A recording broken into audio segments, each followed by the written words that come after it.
Pasukan pejuang Brigade Syuhada Al-Aqsa kembali terlibat bentrok jarak dekat dengan pasukan pertahanan Israel di Tubas. Dilaporkan penyerangan itu terjadi pada Jumat 11 Oktober dini hari. Dinarasikan bentrok jarak dekat terjadi di Kem Al-Fara di Tubas. Dari video itu terlihat bulldozer IDF melaju di kem tersebut. Tak berselang lama, kendaraan Israel meledak hingga diselimuti kobaran api. Tak puas meledakan, Brigade Syuhada terus menembaki tentara Israel.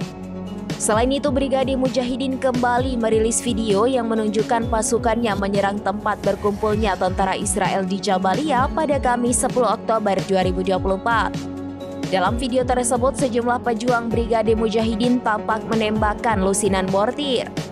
Seiring dengan serangan tersebut, suara ledakan dan takbir yang digemakan oleh pejuang Brigade Mujahidin terdengar menggema. Sementara di akhir video, Brigade Mujahidin menunjukkan serangannya tepat sasaran, di mana lokasi perkumpulan Zionis terbakar dan menghanguskan sejumlah tentara di dalamnya.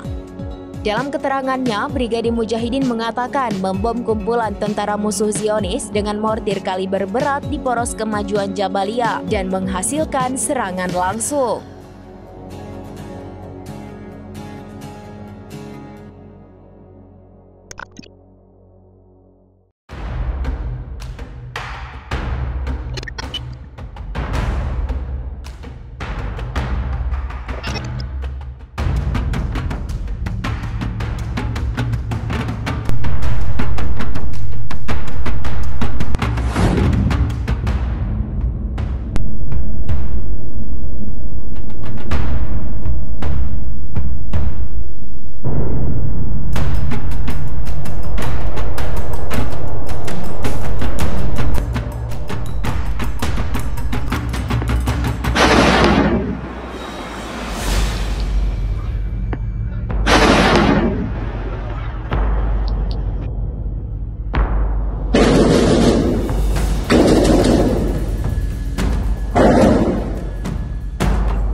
Download Tribun X sekarang, menghadirkan lokal menjadi Indonesia.